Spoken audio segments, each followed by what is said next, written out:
En mi opulenta gala de cumpleaños, mi marido siguió la orden de su madre y me golpeó en la cara. La sala contuvo el aliento mientras yo caía, esperando lágrimas. En lugar de eso, me levanté y empecé a reír. Él se quedó helado. Su rostro perdió todo el color. Soy la capitana Eddie Austin, tengo 32 años y sé exactamente cómo suena una mandíbula fracturada. Todos en Beacon Hill piensan que soy la nuera más afortunada del mundo por casarme con alguien de la dinastía Harrington. Pero no saben que detrás de esas puertas de caoba exquisitamente talladas, no soy una esposa. Soy una prisionera en una instalación correccional de alta gama. Esta noche, en mi propia y lujosa fiesta de cumpleaños, mi marido, el hombre que una vez juró ante Dios protegerme, me miró con ojos muertos y sin alma y me dio una bofetada que me hizo estrellarme contra la mesa del banquete, siguiendo estrictamente las órdenes de su madre. Mi sangre goteó sobre mi vestido carmesí de Dior. Pero no lloré, porque Victoria Harrington no sabe una cosa. He estado esperando este golpe exacto durante 5 años. Ella cree que acaba de disciplinarme. No, acaba de activar su propio botón de autodestrucción. Antes de contarles cómo una gala de la alta sociedad se convirtió en la escena de un crimen del FBI, díganme desde dónde están escuchando en los comentarios. Suscríbanse si creen que ninguna familia de sangre azul tiene derecho a estar por encima de la ley. Beacon Hill, Boston. El único sonido en el comedor era el tic-tac agresivo del reloj de pie y el raspado de una cuchara de plata de ley contra la porcelana fina. La atmósfera en la mansión Harrington no era solo silenciosa. Era quirúrgicamente estéril. Era el tipo de silencio que presionaba los tímpanos, cargado de juicio y amenazas tácitas. Me senté en el extremo de una mesa de caoba lo suficientemente larga como para que aterrizara un avión pequeño, mirando mi desayuno. Medio pomelo rosado, café solo, sin azúcar. Este era el estándar Harrington. En esta casa, las calorías eran el enemigo y el placer era un pecado, a menos que pudiera monetizarse. Eddie, querida, la voz de Victoria flotó desde la cabecera de la mesa. Era suave, dulce y contenía suficiente arsénico para matar a un caballo. Estás agarrando la cuchara como una pala otra vez. Me detuve. Mi mano se congeló en el aire. No levanté la vista de inmediato. En el ejército, a esto lo llamamos mantener la paciencia táctica. Lo siento, madre, dije, con mi voz nivelada a un tono sumiso perfecto. Victoria Harrington, la reina sin corona de Beacon Hill, suspiró como si mis modales en la mesa fueran personalmente responsables del declive de la civilización occidental. Cogió su servilleta de lino y se dio unos toques en la comisura de los labios, aunque no había probado un solo bocado. No es tu culpa, supongo, dijo, sus ojos escudriñando mis manos. Es genético. Esas son manos de trabajadora. Manos de albañil. No importa cuánta loción te compremos, siguen pareciendo que pertenecen a una trinchera, ¿no es así? Miré mis manos. Estas manos habían ensamblado carabinas M4 en la más completa oscuridad. Estas manos habían estabilizado un torniquete en un camarada sangrante mientras el fuego de mortero sacudía la tierra en Kandahar. Eran fuertes, firmes y letales. Para ella, simplemente eran feas. Intentaré ser más delicada, respondí. Inténtalo, me despachó, dirigiendo su atención al arreglo floral. Dentro de mi cabeza, recité las palabras del general James Mattis, un mantre que me había mantenido cuerda durante 5 años en esta jaula de oro. Sé cortés, sé profesional, pero ten un plan para matar a todo el que conozcas. No iba a matarla. Eso sería demasiado fácil. Iba a desmantelarla, ladrillo a ladrillo dorado. A las 7:15 exactamente, las pesadas puertas de roble se abrieron. James entró. Mi corazón hizo esa cosa traicionera que siempre hacía. Dio un vuelco. Incluso después de todo, incluso después de las drogas y la manipulación, verlo todavía desencadenaba un fantasma del amor que solía sentir. Llevaba un traje azul marino de Brooks Brothers, impecable y elegante. Pero el hombre dentro del traje, ese faltaba. Buenos días, madre, dijo James. Su voz era plana, monótona. Carecía de la calidez que solía hacerme reír hasta que me dolían los costados. James, cariño, arrulló Victoria. Su comportamiento cambió instantáneamente de reina de hielo a matriarca cariñosa. Se levantó y caminó hacia él, ignorándome por completo. Observé, sintiendo la familiar punzada de la invisibilidad. James se quedó allí como un maniquí mientras su madre se acercaba para ajustarle la corbata. Era un nudo Windsor ya perfecto, pero ella lo apretó más. Parecía menos un gesto de afecto y más como si le estuviera dando cuerda a un soldado de juguete. «Pareces cansado, cariño», susurró, sus dedos demorándose en su cuello. «¿Te tomaste las vitaminas esta mañana?» «Sí, madre», respondió James, mirando la pared por encima del hombro de ella. No me había mirado, ni una sola vez. Me senté allí, agarrando mi taza de café hasta que mis nudillos se pusieron blancos. «Mírame, James». Rogué en silencio. «Solo una mirada. Muéstrame que todavía estás ahí». Pero el marido que una vez había desafiado a esta mujer para casarse conmigo se había ido, enterrado bajo capas de condicionamiento psicológico y cualquier cóctel químico que el Dr. Bitley hubiera recetado esa semana. Era un cascarón, un arma que ella mantenía pulida y cargada, apuntando directamente a mi corazón. «Siéntate, James», ordenó Victoria suavemente. Heidi nos estaba demostrando cómo no sostener los cubiertos. «Quizás puedas enseñarle más tarde». James se sentó. Cogió su cuchara. Se comió su pomelo. No me habló. Revisé mi reloj. 7:30, si me disculpan, dije, levantándome. Necesito prepararme para la fiesta de esta noche. Victoria no levantó la vista. Ponte algo que te cubra los brazos, Heidi. No queremos que la gente piense que te pegamos. Y trata de parecer menos militar. Es una gala, no un despliegue. Sí, madre. Salí del comedor con la espalda recta. Mis tacones resonaban en el suelo de mármol, una cadencia rítmica y constante. Izquierda, derecha, izquierda, derecha. Contuve la respiración hasta que llegué al segundo piso, navegué por el laberinto de pasillos y entré en la suite principal. No me detuve en el dormitorio.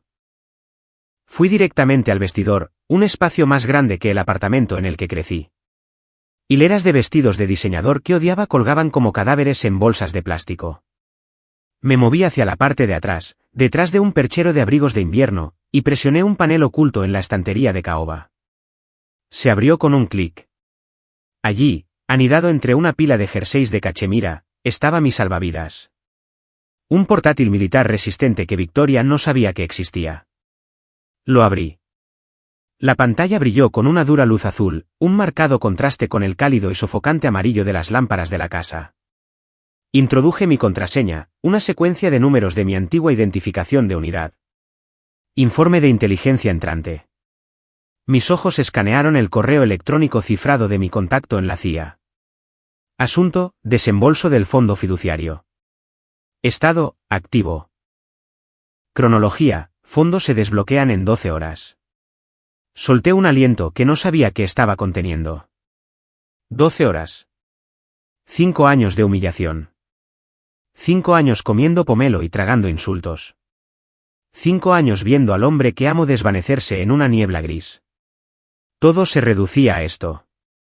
El fideicomiso de la familia Harrington requería que James estuviera casado y estable hasta su 35º cumpleaños para acceder a los activos principales. Activos que Victoria había estado desviando ilegalmente durante años. Esta noche, el dinero se transferiría legalmente a James. Y como yo tenía un poder notarial escondido en una pila de documentos que James firmó durante un raro momento de claridad hacía 3 años, esta noche podría congelarlo todo. Pero necesitaba una cosa más. Necesitaba una razón para que el FBI irrumpiera en una residencia privada en Beacon Hill sin una orden judicial. Necesitaba circunstancias excepcionales. Necesitaba violencia. Cerré el portátil y lo escondí de nuevo. Me volví hacia el espejo de cuerpo entero al final del vestidor. Me quité la blusa de seda. Mi reflejo me devolvió la mirada. Parecía delgada, demasiado delgada para un soldado. Pero el músculo todavía estaba allí, contraído y tenso. Giré mi brazo, mirando el interior de mi muñeca. Había un moretón allí, viejo, amarillento, desvaneciéndose en la piel pálida. Un regalo de despedida de la gentil guía de Victoria la semana pasada, cuando me agarró con demasiada fuerza para evitar que hablara con un vecino. Tracé el moretón con mi dedo. Palpitaba ligeramente, un dolor sordo que me anclaba a la realidad. No era solo una herida, era combustible. Solo un día más, le susurré al reflejo. Mis ojos, generalmente de un azul cálido, me devolvieron la mirada con la fría precisión de la mira de un francotirador. Solo un día más y quemaría toda esta casa. Esta noche, no sería solo la hermosa esposa. Esta noche, iba a entrar en combate, y la primera víctima sería su arrogancia. Alcancé el neceser de maquillaje en el tocador, pero mi mano se detuvo sobre el corrector. Por un segundo, un recuerdo brilló. Un fantasma de un tiempo antes del silencio, antes del miedo. Un recuerdo de estas mismas manos, no magulladas, sino sostenidas con ternura por alguien que prometió nunca soltarme. Cerré los ojos, dejando que el pasado me invadiera por un momento, necesitando recordar por qué entré en esta trampa en primer lugar. Mi dedo se detuvo en el moretón amarillento de mi muñeca. Palpitaba bajo las duras luces del vestidor, un dolor sordo y rítmico. Pero, extrañamente, no era el dolor lo que me oprimía el pecho. Era el recuerdo de otro toque, un toque de hacía 5 años. Antes de los moretones, antes del silencio. Cerré los ojos y el olor a naftalina y cedro del vestidor se desvaneció. De repente, estaba de vuelta en el salón de baile del Fairmont Capri Plaza. Era la recaudación de fondos anual para veteranos. Tenía 27 años, recién llegada de un despliegue, vistiendo mi uniforme de gala. En un mar de smokines negros y vestidos de seda de diseñador, yo destacaba como una nota discordante. Sentía los ojos de la élite de Boston sobre mí, críticos, evaluadores, despectivos. Disculpe. Una mujer con un collar de diamantes del tamaño de una lámpara de araña había dicho con desdén, chocando conmigo. El guardarropa está cerca de la entrada, querida. El personal no debería mezclarse. Había abierto la boca para corregirla, para decirle que era capitana del ejército de los Estados Unidos, no una chica del guardarropa, pero una mano tocó suavemente mi codo. De hecho, interrumpió una cálida voz de barítono, está conmigo, y creo que supera en rango a todos en esta sala, incluida mi madre. Me giré y lo vi. James Harrington. No era el cascarón vacío de hombre que estaba sentado abajo comiendo pomelo en este momento. Estaba vibrante. Sus ojos, de un penetrante tono avellana, estaban vivos con picardía y calidez. Sostenía un vaso de whisky escocés en una mano y me ofreció la otra. Soy James, dijo, mostrando una sonrisa que me debilitó las rodillas. Y actualmente estoy planeando mi escape de este zoológico. ¿Quieres unirte a mí? Esa noche, nos sentamos en la escalera de incendios del hotel, comiendo canapés robados y hablando hasta las 3 de la madrugada. Me dijo que odiaba el negocio familiar. Odiaba las apariencias. Quería abrir un estudio de arquitectura, restaurar viejas casas de piedra rojiza, construir algo real. Me miraba como si yo fuera el oxígeno por el que había estado jadeando toda su vida. Asfixian a la gente, Heidi, me había advertido, su expresión seria por un momento. Mi madre, ella consume a la gente.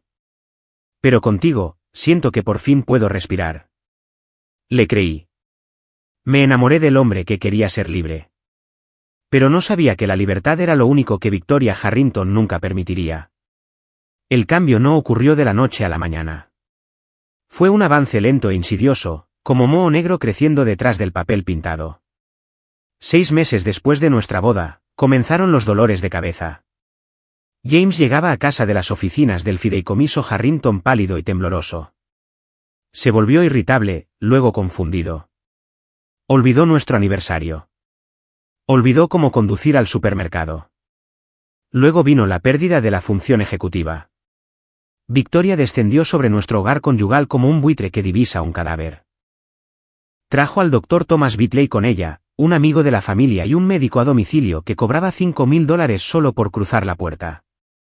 Es la maldición de los Harrington, me había susurrado Victoria en el pasillo, secándose lágrimas falsas de los ojos. Su padre también la tuvo. Fragilidad de inicio temprano. Necesita descansar, Heidi. Necesita sus vitaminas. Y así aparecieron las píldoras. Pequeñas cápsulas azules, tabletas naranjas. Vitaminas, las llamó. Yo era joven. Era ingenua. Quería ser una esposa comprensiva. Confié en los médicos. Confié en la familia, hasta la noche de la tormenta eléctrica, hace 3 años. Victoria y James habían ido a una gala a la que no fui invitada. Estaba sola en la mansión. La electricidad parpadeó y el sistema de seguridad se reinició, desbloqueando las cerraduras electrónicas del estudio privado de Victoria durante exactamente 90 segundos. No lo pensé. El instinto se apoderó de mí. El mismo instinto que me mantuvo viva en el desierto. Me deslicé en su oficina. Olía a perfume caro y a podredumbre. Fui directamente a la caja fuerte de la pared. Estaba entreabierta. Saqué un grueso archivo etiquetado como James Harrington, médico confidencial. Me senté en la alfombra persa, usando una linterna táctica para leer los documentos. Mis manos temblaban mientras pasaba las páginas. No era médico, pero como oficial de logística, sabía cómo leer datos. Sabía cómo detectar un patrón. No había diagnóstico de fragilidad. No había defecto genético. Las notas del Dr. Bitley eran clínicas y frías. Sujeto muestra signos de resistencia. Se recomienda aumentar la dosis de haloperidol y benzodiazepinas. Supresión cognitiva al 80%. Niveles de cumplimiento óptimos. Sentí que la bilis me subía por la garganta. No lo estaban tratando. Lo estaban borrando. Era el síndrome de Munchausen por poderes, pero retorcido en una estrategia financiera. Victoria no quería un hijo enfermo para obtener simpatía. Quería un hijo incapacitado para poder mantener el control de los miles de millones del fideicomiso Harrington. Estaba lobotomizando químicamente a su propio hijo para mantener su chequera equilibrada. Recuerdo haber dejado caer el archivo, jadeando en busca de aire mientras la revelación me golpeaba como una ronda de mortero. El hombre que amaba no se había ido. Estaba enterrado vivo bajo miligramos de hormigón químico, atrapado dentro de su propio cuerpo, gritando por ayuda mientras su madre le ajustaba la corbata y le daba sopa. Si estuvieras en mi lugar, de pie en esa oficina oscura, dándote cuenta de que tu cónyuge estaba siendo drogado por su propia familia, ¿qué habrías hecho? ¿Habrías corrido para salvarte o te habrías quedado en ese infierno para luchar? Pulsa el botón de me gusta si lucharías por la persona que amas. Comenta me quedo si quemarías la casa con ellos dentro o huyo si saldrías con vida. Me levanté en el vestidor, volviendo bruscamente al presente. El reflejo en el espejo me devolvió la mirada.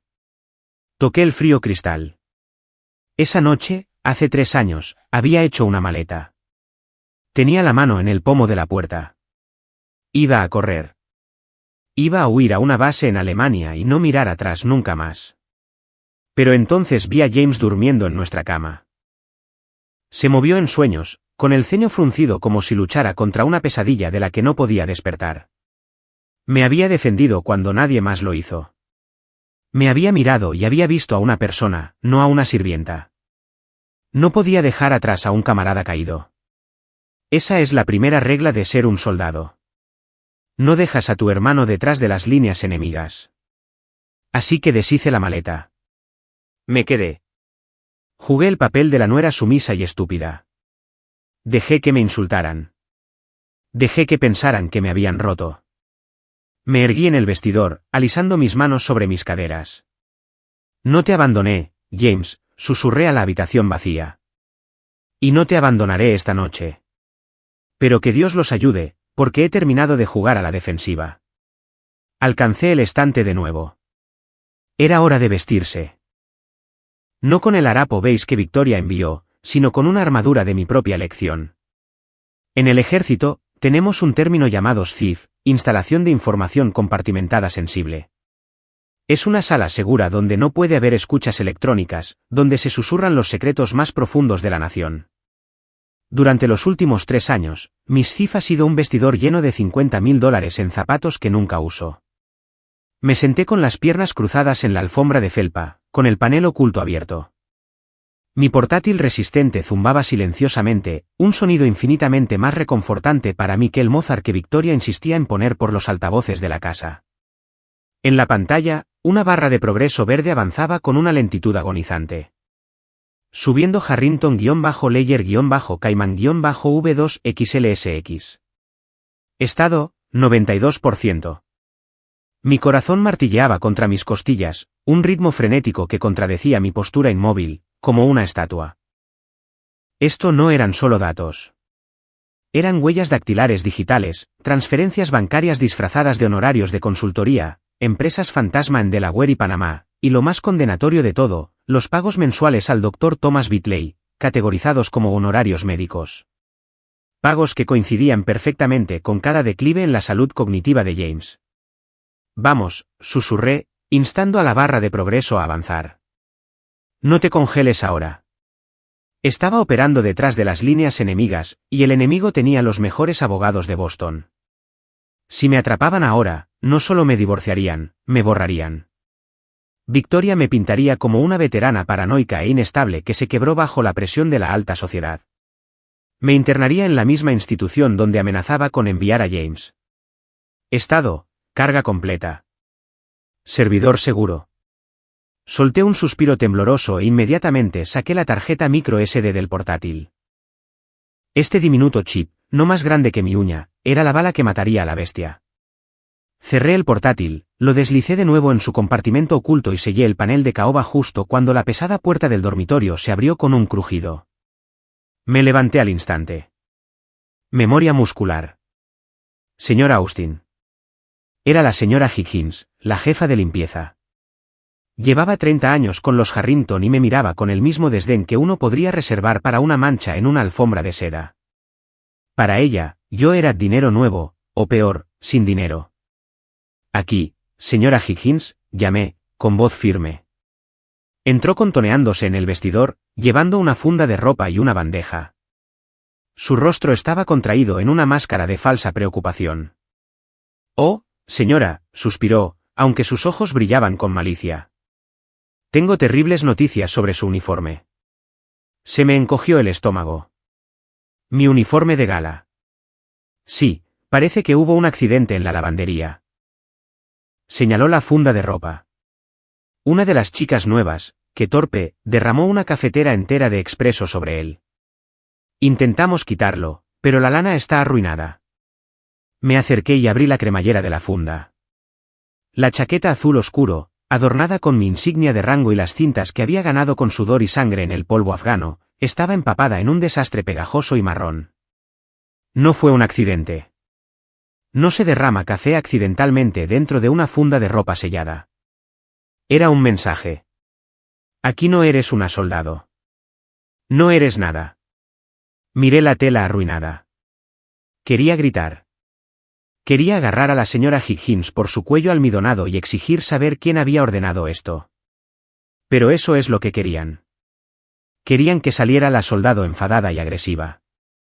Lentamente volví a cerrar la funda. Los accidentes ocurren, dije fríamente. Gracias por decírmelo. La señora Higgins pareció decepcionada de que no me derrumbara. Me tendió el otro artículo, una percha con un vestido beige. La señora Harrington seleccionó esto para usted. Dijo que sería más apropiado para el entorno, menos abrasivo. Déjelo, dije, y salga. Resopló, se dio la vuelta y se fue. Tan pronto como la puerta se cerró con un clic, me apoyé contra la estantería, temblando de rabia. Podían quitarme el uniforme, pero no podían quitarme mi entrenamiento. Mi teléfono vibró en el tocador. Identificador de llamada, Madre Harrington. Respiré hondo, contando hasta 4, la técnica de respiración táctica utilizada para bajar la frecuencia cardíaca antes de disparar. Inhalar, sostener. Exhalar, sostener. Cogí el teléfono. Hola, madre. Heidi, la voz de Victoria era nítida. Cambio de planes.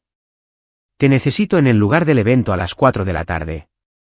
La fiesta no empieza hasta las 7, respondí, mirando mi reloj. Ya eran las 2. Lo sé, espetó. Pero los floristas son incompetentes. Necesito que alguien revise los centros de mesa y se asegure de que las tarjetas de los asientos estén perfectamente alineadas. Y como no tienes nada más urgente que hacer, pensé que podría ser útil. Estaba convirtiendo a la invitada de honor en la organizadora del evento, en la empleada. Por supuesto, añadió, su voz bajando a un susurro peligroso. A menos que estés demasiado ocupada jugando a los soldados en tu vestidor. Apreté el teléfono con más fuerza. ¿Lo sabía? No, estaba tanteando. Simplemente estaba siendo cruel. Estaré allí a las 4, madre, dije. Estaré encantada de revisar las flores. Buena chica. Y Heidi, ponte el beis. No nos avergüences. Click colgó. Me quedé en el silencio del vestidor, la humillación cayendo sobre mí como agua fría. Pero bajo la humillación, había concentración. Una concentración nítida y cristalina. Me acerqué a mi tocador. Cogí una polvera de maquillaje caro, Chanel, un regalo de James de hacía 2 navidades, cuando todavía podía elegir regalos. Abrí la polvera. Usé una lima de uñas para levantar con cuidado la bandeja de metal que contenía el polvo beige. Debajo, había un pequeño espacio hueco destinado a la circulación de aire. Cogí la tarjeta micro SD que contenía la evidencia de 5 años de fraude y abuso. La coloqué en el espacio hueco. Luego, volví a presionar la bandeja de polvo hacia abajo. Hizo clic al encajar. Seguridad operacional perfecta. A simple vista, era solo maquillaje, una herramienta de vanidad, un símbolo del mundo superficial que Victoria Harrington gobernaba. Pero por dentro, era una bomba. Miré el vestido beige que colgaba de la puerta. Era feo. No tenía forma. Era un sudario destinado a hacerme desaparecer en el fondo. Llevaré tu vestido, Victoria, susurré, guardando la polvera en mi bolso. Y revisaré tus flores. Jugaré a la buena esposa una última vez. Cogí mi bolso. Su peso se sentía diferente ahora, más pesado. No solo salía de casa para hacer recados. Estaba extrayendo la carga útil. Salí del vestidor, pasé junto al uniforme arruinado que olía a café rancio y me dirigí a la puerta. Tenía una reunión a la que ir, una reunión que no estaba en el calendario de Victoria.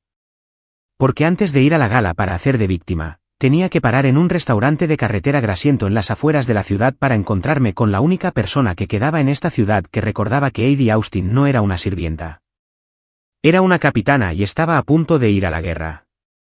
El viaje al Joe's Diner duró 20 minutos, pero se sintió como viajar entre 2 planetas diferentes.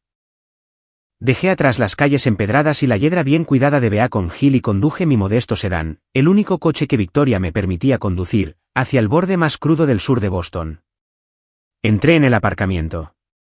El letrero de neón sobre la puerta zumbaba con un moribundo zumbido eléctrico, parpadeando entre Joe's y O's.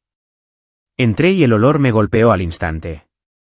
No olía a lavanda y dinero viejo.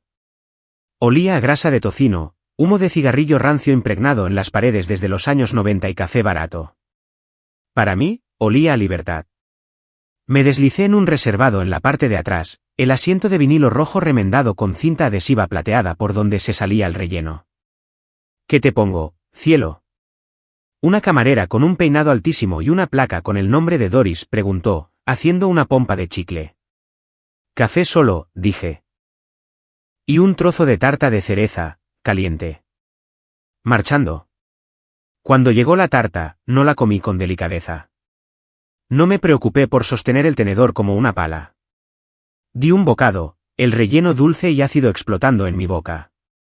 Era comida reconfortante, algo prohibido en la casa de los Harrington, donde el azúcar era tratado como un narcótico de clase A. La campana sobre la puerta tintineó. Entró un hombre. Llevaba una chaqueta Carhartt descolorida y una gorra de los Red Sox calada. Parecía un obrero de la construcción o un camionero, que era exactamente el objetivo. Se deslizó en el reservado frente a mí. Capitana, asintió. Agente Miller, respondí, tomando un sorbo del café amargo y aguado. Agente especial David Miller, Cid. Habíamos servido en la misma fuerza de tarea en Kandahar. Él era el hombre que me había sacado de un Humvee en llamas cuando un artefacto explosivo improvisado destruyó nuestro convoy. Era la única persona en la Tierra que conocía el alcance total de mi misión.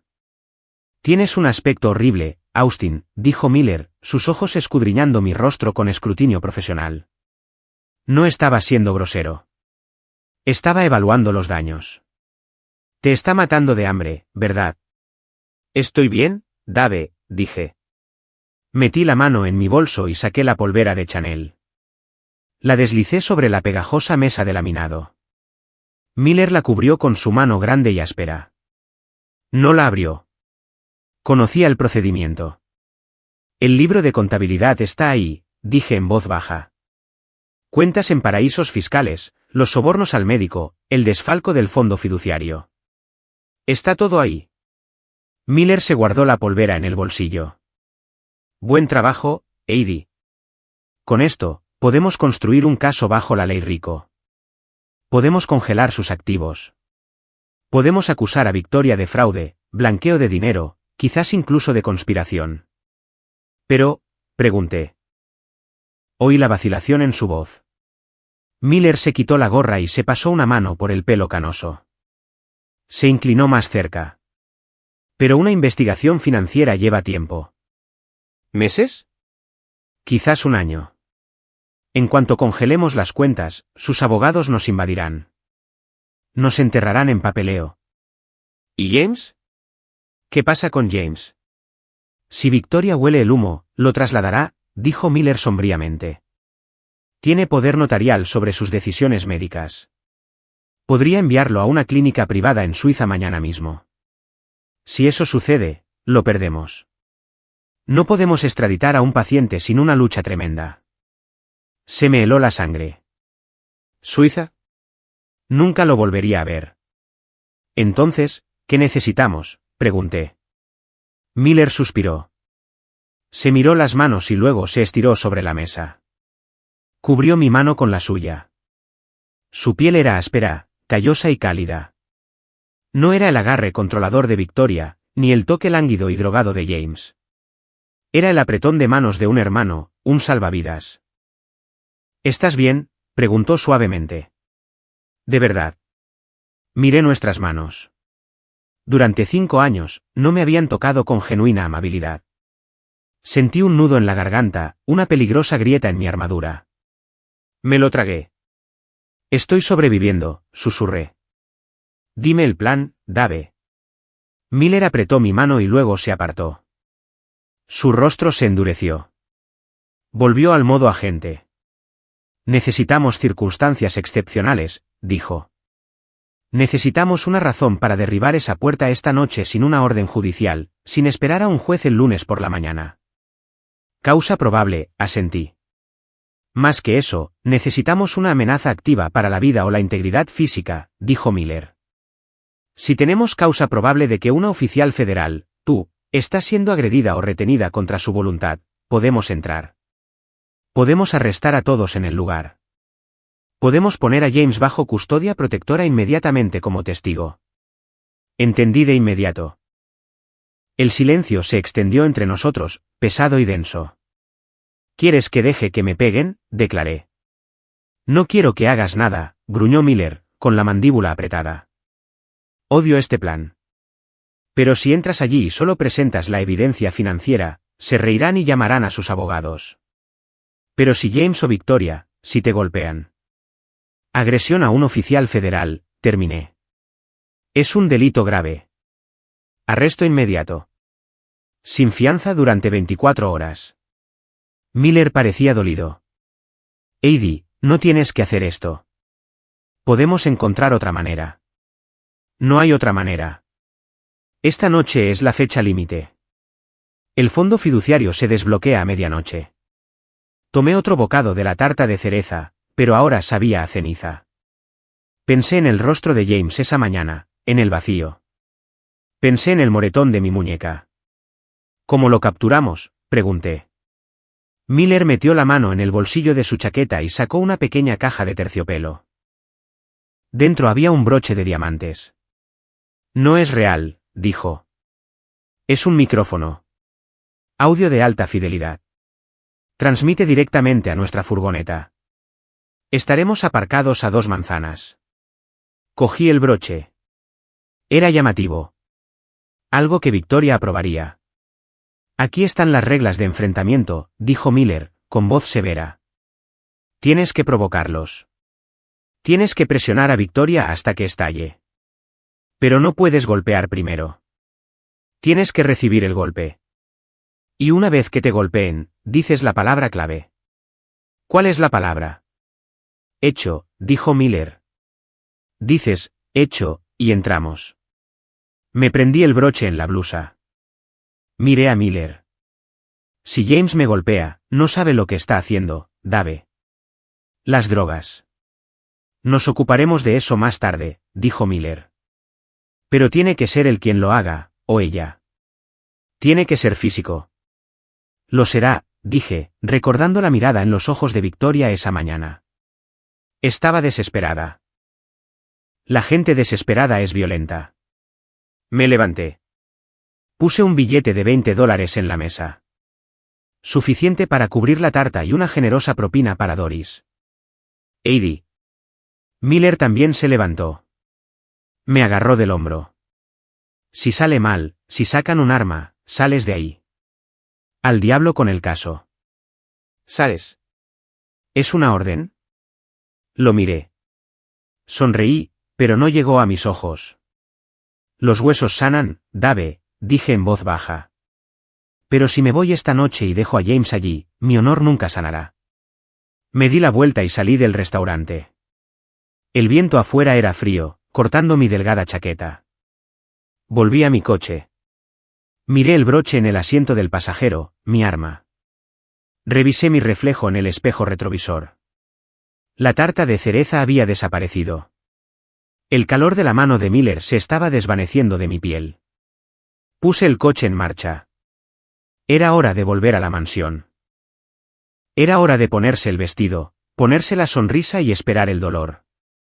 Cuando regresé a la suite principal, el sol de la tarde se colaba por las cortinas de seda, proyectando largas sombras como barrotes de prisión sobre la alfombra persa. En el centro de la cama, como una amenaza envuelta en un paquete caro, había una gran caja blanca atada con una cinta de satén. Supe lo que era incluso antes de tocarla. Era mi uniforme para la noche. Desaté la cinta y levanté la tapa. Dentro, anidado en capas de papel de seda crujiente, yacía un vestido. Era de seda. Era caro y era beige. No dorado, no crema, beige. Era el color de la avena, el color de las paredes rancias en la sala de espera de un dentista. Era un color diseñado para hacer desaparecer a una mujer, para que se mezclara con el fondo tan perfectamente que se convirtiera en parte del mobiliario. Encima de la tela había una pequeña tarjeta escrita con la caligrafía elegante y afilada de Victoria. Heidi, por favor, ponte esto. El escote es modesto, como hemos hablado. Intenta parecer un poco menos vulgar de lo habitual esta noche. Asistirán senadores. Vulgar. Esa era su palabra favorita para mí. Era una forma educada de Boston de decir basura blanca.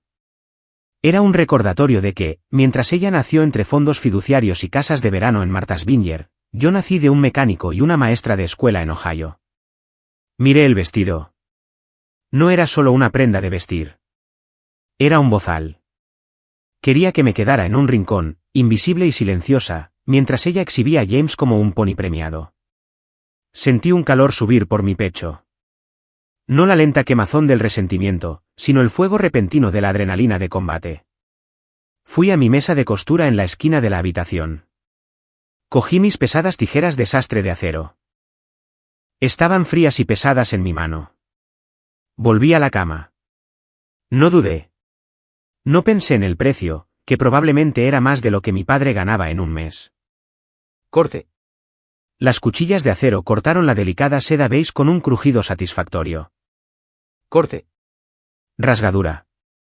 Corté el modesto escote por la mitad. Acuchillé el dobladillo. Destruí el símbolo de mi sumisión. Dejé los restos andrajosos del vestido sobre la cama. Un montón de trapos caros. Ups, susurré a la habitación vacía. Fallo de vestuario. Me dirigí al fondo de mi armario. Pasé las hileras de ropa sensata y apagada que Victoria aprobaba. Escondida en una funda de ropa al final de todo estaba mi propia compra.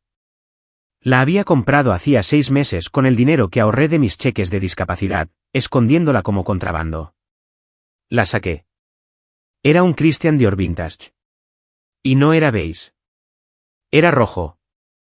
No un rojo cereza alegre. Era carmesí, profundo, oscuro y peligroso. Era el color de la sangre arterial. El color de las señales de advertencia, el color de la guerra. Me lo puse. La seda se ajustaba a mi cuerpo como una segunda piel, resaltando el músculo que tanto me había costado construir. La fuerza por la que Victoria intentaba avergonzarme. El escote se hundía lo suficiente como para ser atrevido, lo suficiente como para decir, soy una mujer, no una niña. Me paré frente al espejo de cuerpo entero. La transformación era sorprendente. La esposa cansada y derrotada se había ido. Quien me devolvía la mirada era la capitana Heidi Austin. Alcancé el broche de diamantes que el agente Miller me había dado, el micrófono. Me lo prendí en el tirante izquierdo del vestido, justo sobre mi corazón. Mis manos temblaban ligeramente, no de miedo, sino por la magnitud de lo que estaba a punto de hacer. Cerré los ojos y susurré el versículo que nuestro capellán nos había leído antes de nuestra primera patrulla en el valle de Korengal. Poneos toda la armadura de Dios, para que podáis estar firmes contra las asechanzas del diablo. Efesios 6 y 11. Este vestido era mi armadura. Este broche era mi arma. Y la verdad era mi escudo. Estoy lista, dije en voz alta. Cogí mi bolso de mano, que contenía la polvera con los datos robados, y abrí la puerta del dormitorio. James me esperaba en el pasillo. Estaba vestido con un smoking negro, increíblemente guapo. Por un segundo, solo un segundo, la niebla en sus ojos pareció disiparse. Levantó la vista cuando salí y se le cortó la respiración. Sus ojos se abrieron de par en par. Me escaneó desde el dobladillo del vestido rojo hasta mi rostro. No había confusión en su mirada, solo un repentino e intenso destello de reconocimiento. Era la mirada que solía dedicarme cuando entraba en una habitación, una mirada de pura adoración y deseo. Heidi, exhaló, su voz quebrándose. Dio un paso hacia mí, su mano extendiéndose. ¿Te ves? ¿Te ves como el fuego? Mi corazón dio un salto. Está ahí dentro. ¿Me ve? James, susurré, extendiendo la mano hacia él. Pero antes de que nuestros dedos pudieran tocarse, se encogió. Un espasmo de dolor cruzó su rostro. Se agarró las sienes, apretando los ojos como si le hubieran clavado un picayelos en el cráneo. ¿James? Pregunté, alarmada. Mi cabeza, gimió, tambaleándose. Demasiado brillante, demasiado fuerte. Me quedé helada. Era el condicionamiento. Victoria y el Dr. Bitley lo habían programado bien. Cualquier emoción fuerte, excitación, ira, entusiasmo, desencadenaba una migraña. Era una correa química diseñada para mantenerlo dócil. Si sentía algo demasiado intenso por mí, era castigado por su propio sistema nervioso. Bajó las manos. La luz en sus ojos se había ido. La adoración fue reemplazada por un vacío opaco y vidrioso.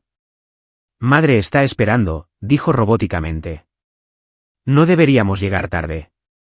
Se dio la vuelta y caminó hacia las escaleras, dejándome allí de pie con las manos aún extendidas. Bajé el brazo. El dolor amenazó con doblar mis rodillas, pero las bloqueé. Contrólalo, Austin. Más tarde. Lucha ahora. Lo seguí por la gran escalera. El personal de la casa detuvo su limpieza para mirar. A la señora Higgins se le cayó un plumero cuando vio el vestido rojo. Su boca se abrió con horror. Sostuve su mirada hasta que apartó la vista. La puerta principal se abrió. El aire fresco de la tarde de Boston entró de golpe. Una limusina alargada esperaba en el camino de entrada, su motor ronroneando como una bestia, un monolito negro esperando para tragarnos. Para cualquier otra persona, era solo un viaje en coche de lujo a una fiesta de cumpleaños. Pero mientras bajaba los escalones de piedra, mis tacones resonando como disparos en el pavimento, no me sentía como una socialité. Me sentía exactamente como me sentía sentada en el borde de un helicóptero Black Hawk, con las botas colgando, esperando la luz verde para saltar a una zona de conflicto. El viento azotaba el dobladillo de mi vestido rojo alrededor de mis piernas. Subí a la parte trasera de la limusina y me senté frente a James. La puerta se cerró de golpe, sellándonos dentro. ¿Al lugar del evento, señor?, preguntó el conductor. Sí, respondió James rotundamente. Miré por la ventanilla tintada mientras la mansión se desvanecía. Toqué el broche en mi pecho una última vez para asegurarme de que estaba grabando. Efesios 6 y 11, repetí en mi mente. Estábamos entrando en el patio de recreo del diablo ahora. Y no planeaba tomar prisioneros. El gran salón de baile de la finca Harrington era una obra maestra de intimidación del viejo mundo. Candelabros de cristal importados de Francia en la década de 1920 goteaban luz sobre un mar de personas que poseían la mitad de Boston. Un cuarteto de cuerda tocaba a Vivaldi en un rincón, la música educada y contenida, al igual que los invitados. Pero cuando crucé el arco, la música no se detuvo. ¿Vaciló? Un silencio se extendió por la sala. Comenzó cerca de la puerta y se propagó hacia afuera como una onda de choque. Sabía lo que estaban mirando. En una sala llena de negros, azules marinos y, por supuesto, el beige preferido de Victoria, yo era una herida sangrante. Mi vestido vintage carmesí de Dior rasgaba su mundo monocromático. Era audaz. Era ruidoso. Era todo lo que se suponía que una esposa Harrington no debía ser. Mantuve la barbilla alta, los hombros rectos. Hombros atrás, pecho fuera. Posición de descanso. Heidi, cariño. Victoria se materializó de entre la multitud como un tiburón que huele sangre en el agua. Llevaba un vestido plateado que costaba más que la casa de mis padres y su sonrisa era tan afilada como un escalpelo. Me tomó del brazo. No fue un abrazo. Fue una restricción. Sus dedos se clavaron en mi bíceps con la fuerza suficiente para dejar un moretón. Decidiste ponerte eso, susurró, su voz bajando una octava para que solo yo pudiera oír. Pareces una cantante de cabaret. Pensé en añadir un poco de color al funeral, madre, respondí, forzando una sonrisa que igualaba la suya. Los ojos de Victoria se entrecerraron, pero no rompió su personaje. Me llevó hacia un grupo de hombres mayores que sostenían vasos de cristal de whisky escocés. Senador Collins, gorjeó Victoria, su voz transformándose instantáneamente en dulce miel. Juez Miller, ¿recuerdan a mi nuera, Heidi? El senador Collins, un hombre con una cara como una manzana seca y ojos que habían visto demasiados tratos de trastienda, me miró de arriba abajo. Ah, sí, la chica del ejército. ¿Sigues jugando a los soldados, querida? Actualmente soy capitana en el cuerpo de logística, senador, lo corregí cortésmente. Victoria se rió. Fue un sonido tintineante y condescendiente. Oh, basta, Heidi. Haces que suene tan serio. Se volvió hacia el senador, palmeando mi mano con condescendencia. Heidi es nuestro pequeño proyecto de caridad, de verdad. Se esfuerza tanto por encajar en la familia. ¿Pobrecita? Pero bueno, bajó la voz a un susurro teatral. Ya sabes lo que dicen, puedes pagar por una educación, pero no puedes arreglar la crianza. Es genético, ¿no es así? El insulto aterrizó como una bofetada física. Crianza. Como si fuera un perro, como si mi sangre estuviera sucia porque no provenía del Mayflower. Sentí el calor subir por mi cuello. Mi mano se deslizó hacia mi pecho, rozando el broche de diamantes. Graba eso, pensé. Cada una de las palabras. Si me disculpan, dije, liberando mi brazo del agarre de Victoria. Necesito una bebida. Me alejé antes de hacer algo que arruinara el plan, como romperle la nariz al senador. Me dirigí al bar, con el corazón latiendo contra mis costillas. Pedí un agua con gas. Necesitaba la cabeza despejada. Se le ve mal esta noche, ¿no crees? Me quedé helada. Un aliento cargado de alcohol golpeó mi oído.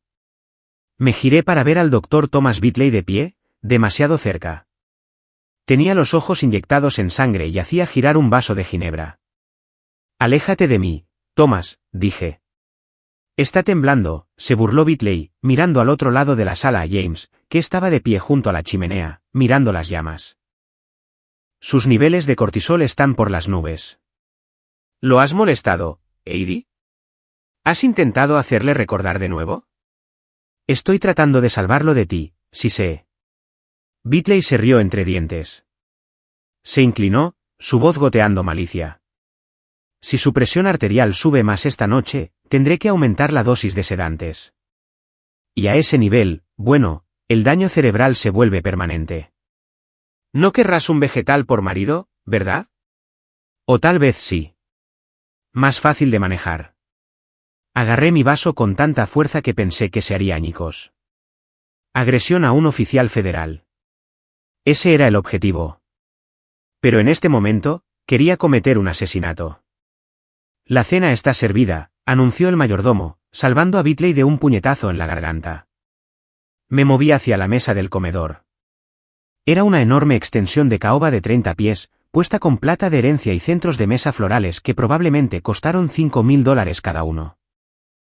James ocupó su lugar en la cabecera de la mesa. Parecía guapo pero vacío. Un rey hecho de cera. Victoria se sentó a su derecha. Caminé hacia el asiento a su izquierda, el asiento de la esposa. «Oh no, querida», gritó Victoria desde el otro lado de la sala. Su voz resonó claramente, deteniéndome en seco. «¿Ahí no?» El parloteo en la sala se detuvo. Todos los ojos se volvieron hacia mí. «Tenemos al gobernador sentado ahí esta noche», dijo Victoria, sonriendo dulcemente. «Te hemos puesto al final, junto a la tía Margaret. Ya sabes cómo le encanta contarte sus historias de tejido». Señaló el extremo más alejado de la mesa, los pies de la mesa, junto a la puerta batiente de la cocina. Era el asiento reservado para los niños o los deshonrados. El mensaje era claro. No eres su esposa. No eres una de nosotros. Eres la empleada. Miré a James. Estaba mirando su plato, jugueteando con la servilleta de lino. No levantó la vista. No me defendió. No podía. Recorrí la longitud de la mesa. Se sintió como caminar por el corredor de la muerte. Podía sentir la lástima y la diversión irradiando de los invitados. Miren a la pobre soldadita. Miren cómo no encaja. Me senté junto a la tía Margaret, que ya estaba dormida sobre su sopa. Los camareros comenzaron a circular, colocando platos de langosta termidor frente a los invitados. El olor a mantequilla rica y coñac llenó el aire, nauseabundamente dulce. Revisé mi reloj bajo la mesa. 12:05. Era pasada la medianoche. El fondo fiduciario estaba legalmente desbloqueado. El dinero estaba allí. La trampa estaba puesta. Ahora solo necesitaba el detonante. Miré a lo largo de la mesa. A 30 pies de distancia, Victoria se reía de algo que decía el gobernador. Se veía radiante, triunfante. Pensaba que había ganado. Pensaba que había puesto a la plebeya en su lugar. Sé que muchos de ustedes que escuchan ahora mismo se han sentado en una mesa como esta. Quizás no con senadores, pero con personas que los hicieron sentir pequeños. Personas que los invitaron solo para recordarles que no pertenecían. Si alguna vez han sido el extraño en su propia familia. Si alguna vez han tenido que tragarse su orgullo solo para sobrevivir a una cena, pulsen ese botón de me gusta ahora mismo. Comenten te veo abajo para que sepa que no estoy sola en esta mesa. Respiré hondo. Toqué el broche de nuevo. Te veo, Victoria.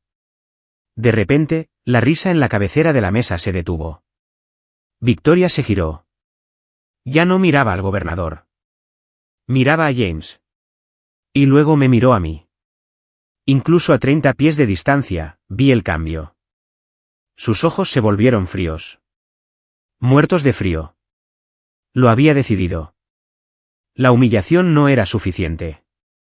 Me quería fuera permanentemente. Se inclinó cerca de James. Puso su mano en su hombro, en un punto específico cerca del cuello, un punto de presión, un ancla. Vi sus labios moverse. No pude oír las palabras, pero conocía la cadencia. Era una orden. Hazlo. Se apartó y asintió con la cabeza hacia mí.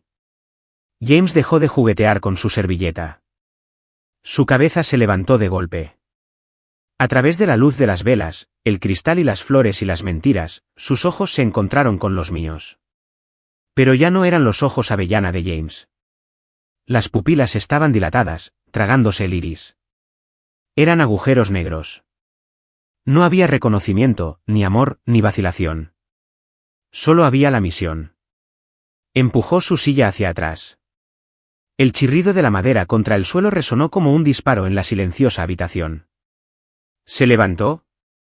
Se giró hacia mí y comenzó a caminar. Clean, clean, clean. El sonido de una cuchara de plata golpeando contra una copa de champán de cristal cortó los murmullos del salón de baile como la bala de un francotirador. Era un sonido delicado, refinado y educado, pero para mis oídos, sonó como el cerrojo de una escopeta. Victoria Harrington se puso de pie en la cabecera de la mesa. Sostenía su copa en alto, capturando la luz de los candelabros. Parecía en todo la matriarca benévola, pero vi al tiburón bajo la superficie. Si pudiera tener la atención de todos, arrulló, su voz amplificada por el repentino y aterrorizado silencio de la sala.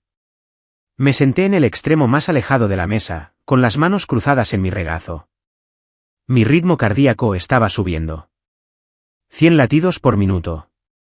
110. Esta noche, continuó Victoria, sus ojos recorriendo a los senadores y jueces, no solo celebramos un cumpleaños. Celebramos el futuro del legado Harrington. Hizo una pausa para un efecto dramático. No me miró. Todavía no. Como muchos de ustedes saben, mi hijo James entra en posesión de su herencia completa a medianoche. Y como madre, mi único deber es protegerlo, proteger a esta familia dejó la palabra suspendida en el aire, densa de implicaciones, de aquellos que buscarían explotar su naturaleza generosa. De los depredadores, los cazafortunas que se abren paso a nuestro mundo. Ahora me miró. No fue una mirada sutil. Fue un foco de atención. Todas las cabezas en la sala se giraron hacia el final de la mesa. Podía sentir su juicio presionando mi piel como un peso físico. Vieron a una mujer con un vestido rojo que no pertenecía. Vieron a la villana en la narrativa de Victoria. Por lo tanto, sonrió Victoria. Una fría y triunfante curvatura de labios rojos. Anunciamos una reestructuración completa de los activos familiares. Con efecto inmediato, James me ha cedido el poder notarial, asegurando que ningún extraño pueda tocar un solo céntimo de la fortuna Harrington. Un educado murmullo de aplausos estalló. Los invitados aplaudían mi ejecución financiera. No me moví. No parpadeé. Que aplaudan, pensé. Están aplaudiendo su propia acusación. Victoria bajó su copa. El discurso había terminado. El asesinato legal estaba completo. Ahora venía la eliminación física. Se apartó de su silla. Se movió con una gracia fluida y depredadora hacia James. El tiempo comenzó a ralentizarse. Lo vi suceder en cámara lenta de alta definición. Vi la tela de su vestido plateado rozar el smoking de James. Vi las motas de polvo bailando en el aire entre ellos. Se inclinó cerca de él. Su mano se levantó. No fue una caricia. Fue un gatillo. Sus dedos de manicura se clavaron en el músculo trapecio de su hombro izquierdo. Conocía ese punto. El Dr. Bitley había masajeado ese punto cientos de veces. Era un ancla pavloviana, un interruptor físico conectado directamente a su sistema nervioso, pasando por alto su lógica, pasando por alto su corazón. Acercó sus labios a su oído. No pude oír el susurro desde 30 pies de distancia, pero pude leer el movimiento de su mandíbula. Encárgate ahora. Se apartó. James se quedó congelado por un instante. Luego parpadeó. Cuando sus ojos se abrieron, mi marido se había ido. Desde el otro lado de la mesa, vi el cambio fisiológico. Fue aterrador. Sus pupilas se dilataron instantáneamente, tragándose los iris avellana hasta que sus ojos fueron dos pozos negros. Las venas de su cuello se hincharon mientras su presión arterial se disparaba, impulsada por el cóctel químico que inundaba sus venas. No estaba mirando a su esposa. Estaba mirando a una amenaza. Estaba mirando al enemigo. La silla raspó contra el suelo, un chirrido áspero y violento que hizo que la tía Margaret se sobresaltara en su sueño. James se levantó. Se giró hacia mí.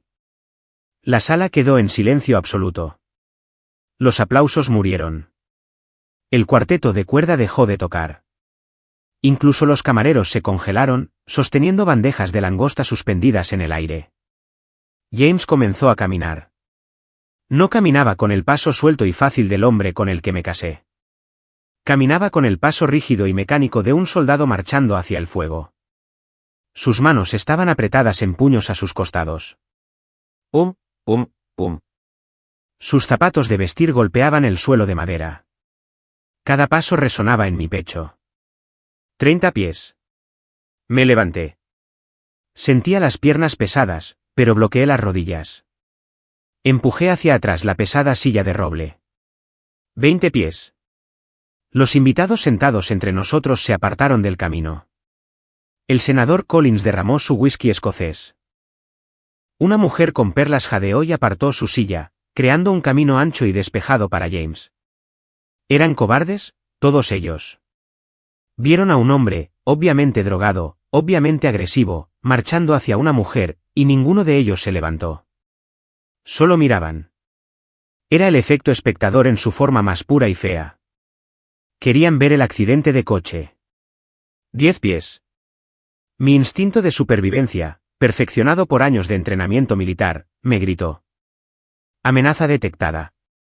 Ejecutar maniobra defensiva. Bloquear, golpear, puñetazo en la garganta, neutralizar. Mis músculos se contrajeron. Mi pie derecho se deslizó hacia atrás automáticamente en una postura de lucha. Podía derribarlo. Sabía que podía. Incluso con su ventaja de tamaño, estaba descoordinado, drogado.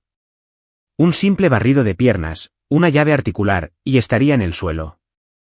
No una voz dentro de mi cabeza ordenó. Retírate, soldado.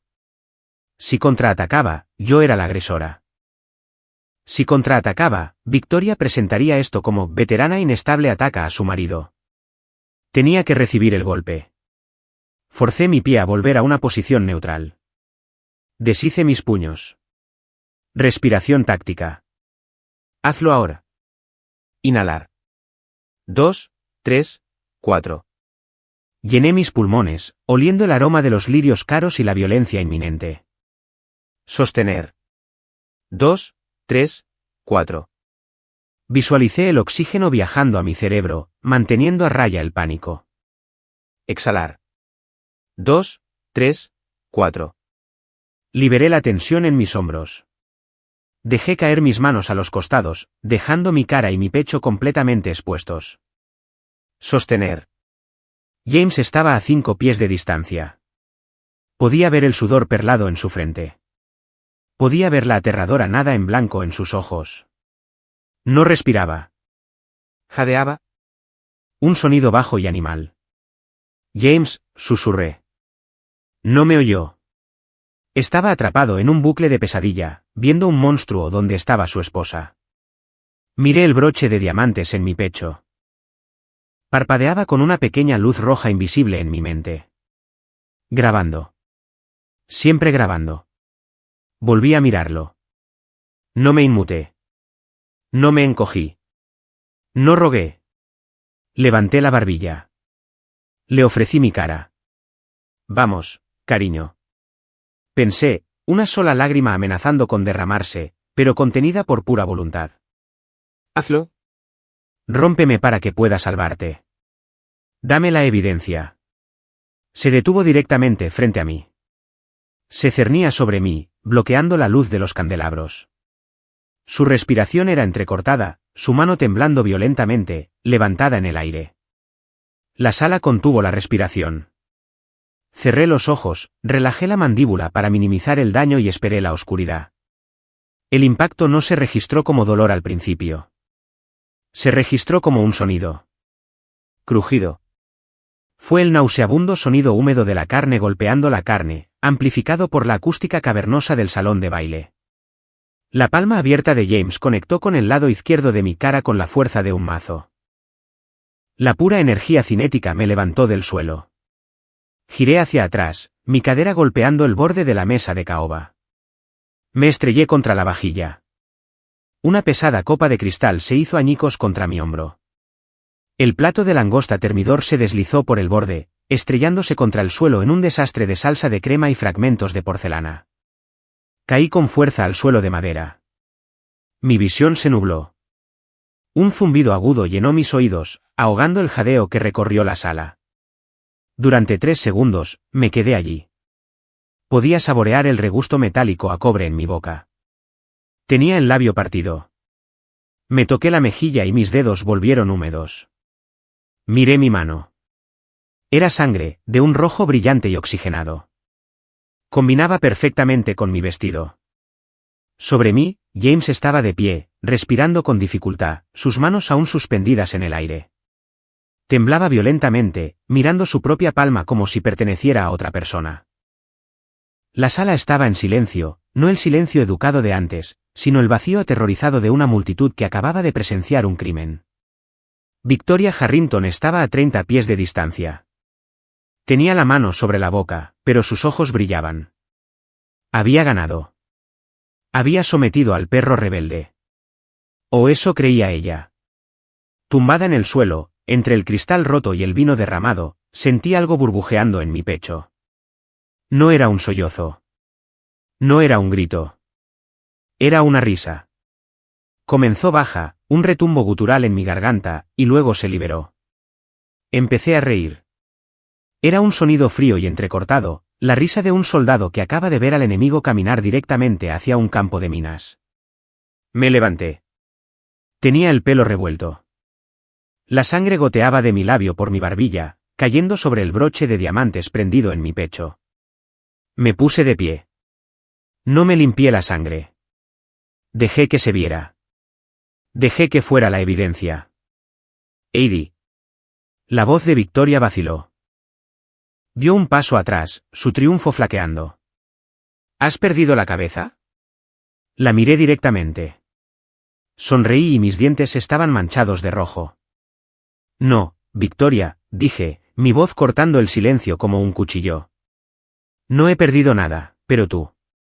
Di un paso hacia ella. Los invitados se apartaron como el mar rojo, aterrorizados de la mujer que se reía de la violencia. Acabas de perderlo todo, susurré. Me llevé la mano al broche. Apreté el pequeño botón oculto en la parte de atrás. Hecho, dije claramente en el micrófono. Deténganlos. Victoria frunció el ceño. ¿Con quién estás hablando? Antes de que pudiera terminar la frase, un sonido estalló. No era un teléfono, eran 50. Todos los teléfonos inteligentes de la sala se iluminaron simultáneamente. El sonido discordante y estridente del sistema de alerta de emergencia llenó el salón de baile, una cacofonía digital que ahogó los gemidos de los invitados. El senador Collins sacó su teléfono del bolsillo. Su rostro palideció. Dios mío, susurró. ¿Qué es?, exigió Victoria, mirando a su alrededor frenéticamente. Apaguen eso. Es una alerta de noticias, tartamudeó el senador, mostrando su pantalla, del Boston Globe y la CNN. Es un vídeo. En 50 pantallas, un vídeo comenzó a reproducirse automáticamente. Eran imágenes que había subido a la nube hacía 3 minutos a través de un interruptor de hombre muerto. Mostraba al Dr. Bitley inyectando antipsicóticos a un James inmovilizado. Mostraba a Victoria firmando documentos fiduciarios fraudulentos. Y el titular que se desplazaba por la parte inferior estaba en negrita y letras rojas. Última hora, dinastía Harrington acusada de tortura, fraude y blanqueo de dinero. No, jadeó Victoria. Me miró, con los ojos abiertos de verdadero horror por primera vez. ¿Qué has hecho? Dije la verdad, dije. Y ahora, aquí viene la consecuencia. Crash. Las puertas dobles de roble de la entrada principal no solo se abrieron, explotaron hacia adentro. Astillas de madera volaron por el vestíbulo mientras un ariete destrozaba la cerradura. Agentes federales, rugió una voz, magnificada por un megáfono. ¡Al suelo! ¡Nadie se mueva! El caos estalló. La educada sociedad de Boston se disolvió en pánico. Las mujeres gritaban y se tiraban al suelo. Hombres en smoking levantaban las manos, encogiéndose de miedo. A través del humo y el polvo, un equipo de 12 oficiales tácticos entró en la sala. No llevaban smoking. Llevaban chalecos de Kevlar con las insignias del FBI y la policía militar. Sus botas tronaban en el suelo. Un glorioso ritmo de justicia. Docenas de puntos láser rojos recorrieron la sala, cortando la penumbra como sables de luz. Un punto se posó en el pecho del senador Collins, otro en la frente del Dr. Bitley y 3 puntos convergieron directamente en el pecho de Victoria. Victoria Harrington. La voz del agente Miller retumbó mientras irrumpía por la brecha, con su arma levantada. Aléjese del sujeto. Ponga las manos donde pueda verlas. Victoria se quedó congelada. Su rostro era una máscara de incredulidad. En su mundo, la policía llamaba a la puerta de atrás y pedía permiso. En su mundo, el dinero lo arreglaba todo.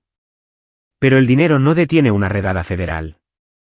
Esto es un error, chilló, su voz quebrándose. ¿Sabe quién soy? Soy Victoria Harrington. Y está bajo arresto por conspiración, blanqueo de dinero y agresión a un oficial federal, gritó Miller, avanzando hacia ella. Detrás de él, 2 policías militares se movieron hacia James. No lo derribaron. Se movieron con precisión. Aseguren el activo, gritó uno de ellos. Traigan un médico para él ahora. James estaba allí parpadeando, confundido por el ruido y las luces. Se miró las manos y luego a los agentes que lo rodeaban. Yo permanecí en el centro de la tormenta, intacta. La adrenalina estaba desapareciendo, reemplazada por una ola de agotamiento. Pero me mantuve firme. Miré a Victoria por última vez. Estaba temblando. Sus ojos se movían por la sala, buscando un aliado, un abogado, una salida. Pero no había salida. El muro que había construido para mantener el mundo fuera acababa de convertirse en los muros de su celda. Su mano temblaba violentamente. La copa de champán de cristal que había estado sosteniendo, el símbolo de su poder, su brindis por mi destrucción, se le escapó de los dedos. El tiempo pareció ralentizarse de nuevo por un último segundo. Vi caer la copa. Golpeó el suelo de madera. Añicos. El sonido del cristal rompiéndose marcó el fin de una era. La dinastía Harrington yacía en pedazos en el suelo, mezclada con salsa de langosta y mentiras. 2 agentes agarraron los brazos de Victoria, haciéndola girar. El frío clic metálico de las esposas cerrándose fue el sonido más dulce que había oído jamás.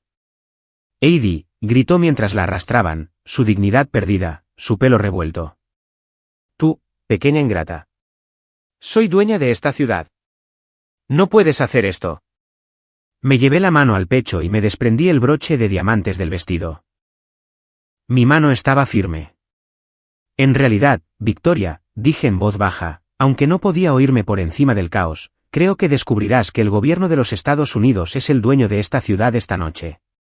Me aparté de ella. Me volví hacia los médicos que trabajaban con James. La guerra había terminado, pero la misión de rescate acababa de comenzar. Tiene derecho a guardar silencio. Cualquier cosa que diga puede y será usada en su contra en un tribunal de justicia. La voz monótona del agente Miller recitando la advertencia Miranda era el único sonido constante en una sala que había descendido a la locura. El gran salón de baile, hace solo unos minutos un santuario de la alta sociedad, ahora parecía una zona de guerra. Las sillas estaban volcadas. Canapés caros estaban pisoteados en las alfombras persas. El aire olía a alcohol derramado, sudor y miedo. Me quedé en el centro de los escombros, secándome el labio partido con una servilleta de lino que costaba más que mi primer coche. Observé cómo se llevaban a Victoria Harrington hacia la salida. No caminaba con su habitual deslizamiento regio. La arrastraban, sus tacones plateados raspando inútilmente contra el suelo de madera. Su pelo impecablemente peinado se estaba soltando, cayendo en mechones frenéticos alrededor de un rostro contraído por la rabia. «Suéltenme», chilló, debatiéndose contra el agarre de Miller. ¿Saben quiénes son mis abogados? Conseguiré su placa. Los enterraré. Guárdeselo para el juez, señora Harrington, gruñó Miller, apretando su agarre en el brazo de ella. Caminé hacia ellos. La multitud de agentes del FBI se apartó para dejarme pasar. Victoria me vio venir. Dejó de luchar. Sus ojos, generalmente tan fríos y calculadores, estaban abiertos y salvajes. Heidi jadeó, intentando cambiar de táctica, intentando encontrar el botón de manipulación una última vez. Heidi, diles. Diles que esto es un malentendido. Tu familia, no puedes dejar que le hagan esto a la familia. Me detuve a 2 pies de ella. Miré las esposas que se clavaban en sus muñecas. Frío acero industrial cerrándose contra su pulsera de tenis de diamantes. Era un contraste poético. No hablé con ira. Hablé con el tono plano y sin emociones de un fiscal leyendo un veredicto. No es un malentendido, Victoria, dije. Es una acusación formal. Levanté mi teléfono, mostrando el archivo digital que acababa de enviar al fiscal del distrito. Blanqueo de dinero a través de la Fundación Harrington Ope. Enumeré los cargos, marcándolos con mis dedos. Evasión de impuestos por un total de $12 millones en 5 años. Conspiración para cometer fraude. Di un paso más cerca, mi voz bajando a un susurro que solo ella podía oír. Y el más grande, abuso médico, contención química, encarcelamiento falso. Drogaste a tu propio hijo para mantener el control de su chequera. La máscara se cayó en un instante. La reina de Beacon Hill desapareció. La socialité filantrópica se disolvió. De pie frente a mí solo había un animal vicioso y acorralado.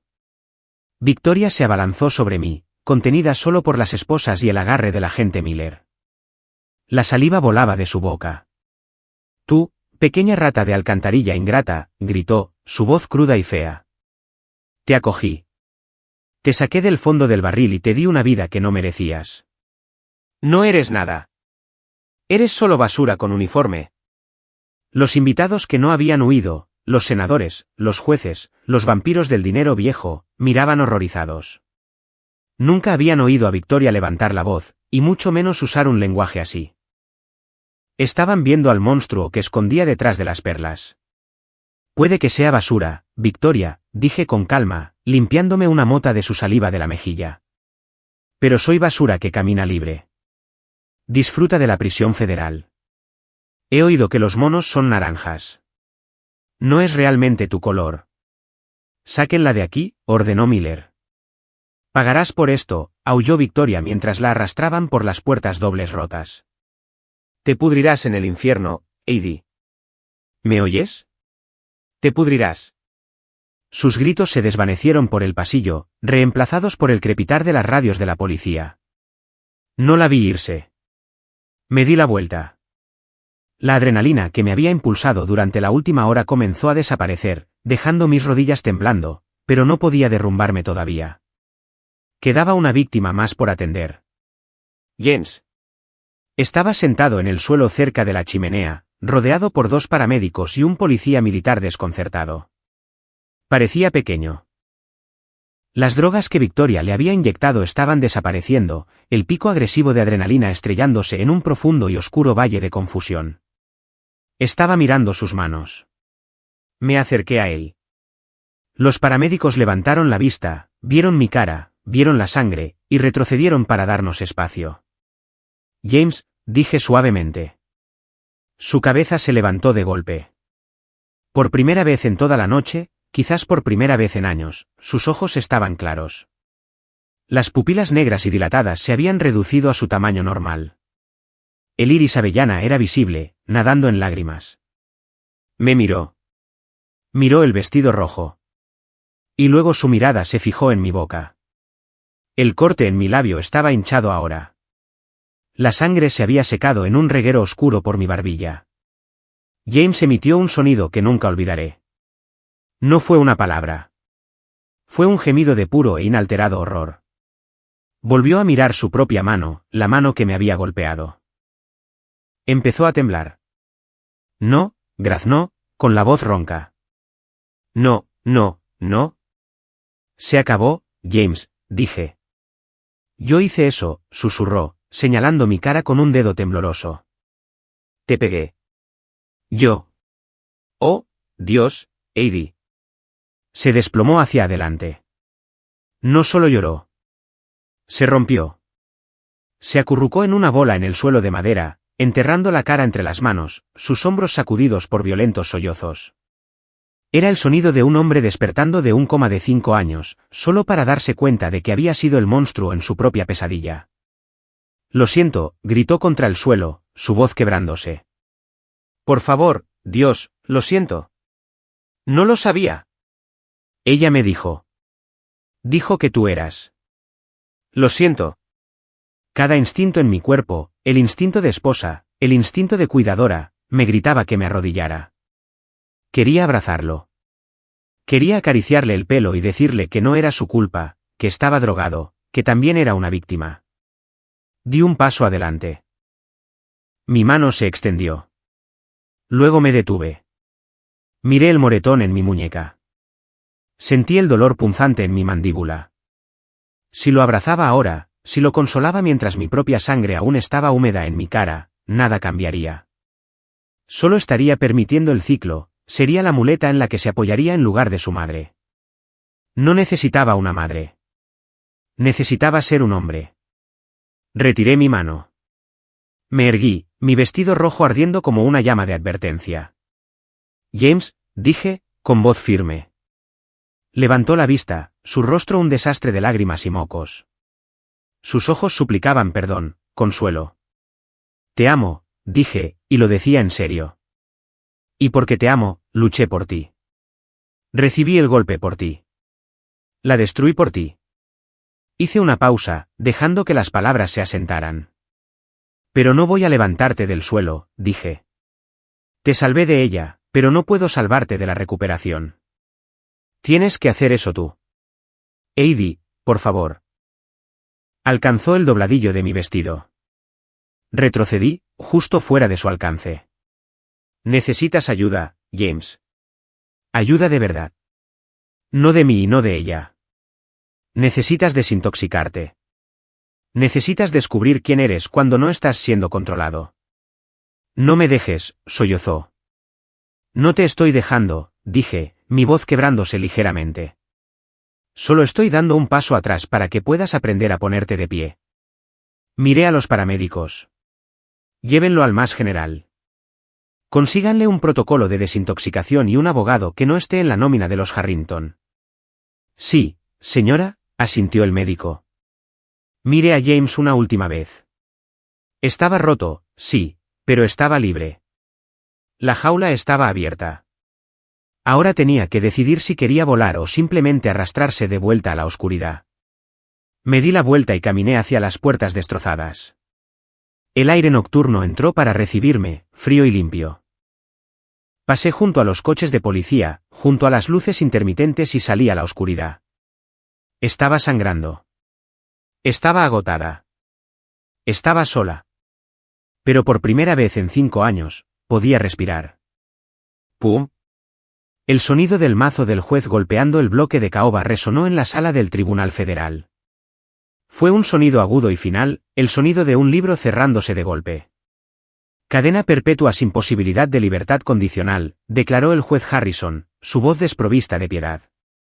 Observé desde la galería, sentada en la última fila. 6 meses atrás, había entrado en un salón de baile con un vestido rojo para empezar una guerra. Hoy, me sentaba con una simple chaqueta azul marino para ver la rendición. Victoria Harrington no gritó.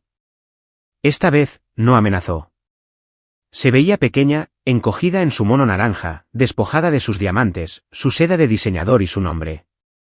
Ahora era solo la reclusa 8940. Mientras los alguaciles se la llevaban, no miró hacia atrás. El imperio había caído. Salí del Palacio de Justicia John Joseph Moakley y me adentré en el deslumbrante sol de la tarde. El aire de la bahía de Boston era fresco y salado. Por primera vez en 5 años, el aire no sabía a secretos. Sabía a oxígeno. Los reporteros esperaban al pie de las escaleras. Micrófonos levantados como bayonetas. Gritaban preguntas sobre el escándalo, sobre los millones incautados por el Departamento de Justicia, sobre los derechos cinematográficos. Me bajé las gafas de sol y pasé de largo. No tenía comentarios. Mi historia no era para los tabloides. Era para la verdad.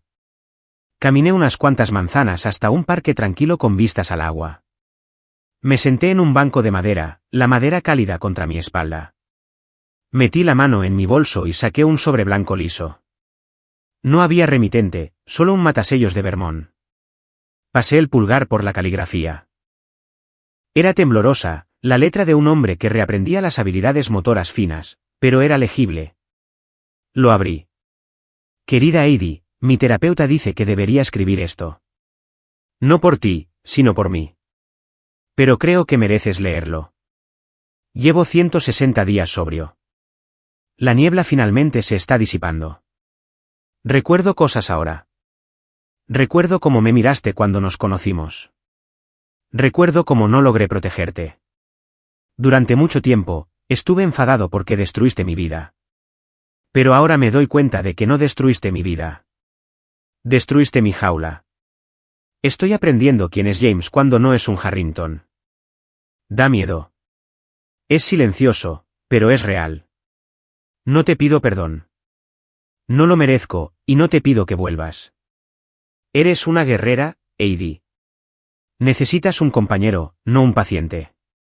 Gracias por amarme lo suficiente como para herirme. Gracias por salvarme. Adiós, James. Leí la carta 2 veces, un nudo se formó en mi garganta, no de dolor, sino de un extraño y doloroso alivio. Doblé el papel y lo guardé en mi bolso. Miré mi mano izquierda. El dedo anular estaba desnudo. El pesado diamante que Victoria había elegido se había ido, vendido junto con el resto de la herencia para pagar la restitución a las víctimas del fraude de la caridad. No lo echaba de menos. La marca del bronceado ya se estaba desvaneciendo. Me levanté y caminé hacia el distrito financiero. Tenía una reunión más hoy. Entré en la oficina de paredes de cristal de mi abogado. El agente Miller, ahora ascendido a subdirector, estaba allí sentado esperándome. Capitana Austin, sonrió Miller, levantándose para estrechar mi mano. ¿O ahora es Civil Austin? Solo Heidi, le devolví la sonrisa. La documentación está finalizada, dijo el abogado, deslizando un grueso documento sobre el escritorio. Bajo la ley de reclamaciones falsas, como denunciante en una demanda quitam, tiene derecho a un porcentaje de los activos recuperados. El gobierno ha incautado más de $200 millones de los fideicomisos ilegales de los Harrington. Señaló una cifra al final de la página. Era un número con muchos ceros. Suficiente dinero para comprar una mansión en los Hamptons. Suficiente dinero para retirarse a una isla y no volver a pensar en el dolor. ¿Qué vas a hacer con él, Heidi?, preguntó Miller. Te has ganado unas vacaciones. Miré el cheque y luego a Miller. No quiero unas vacaciones, Dave, dije. Quiero una misión. Cogí un bolígrafo y firmé los documentos. Estoy creando una organización sin ánimo de lucro, anuncié. Se llama Fondo Operación Libertad. El abogado levantó una ceja. ¿Y el objetivo? Defensa legal y extracción financiera para miembros del servicio atrapados en matrimonios abusivos, dije firmemente. Hay miles de soldados ahí fuera, Dave. Hombres y mujeres que pueden enfrentarse a un insurgente con una AK-47 pero no saben cómo enfrentarse a un cónyuge que vacía su cuenta bancaria o a una familia que los manipula. Me incliné hacia adelante. Quiero ser la caballería para ellos.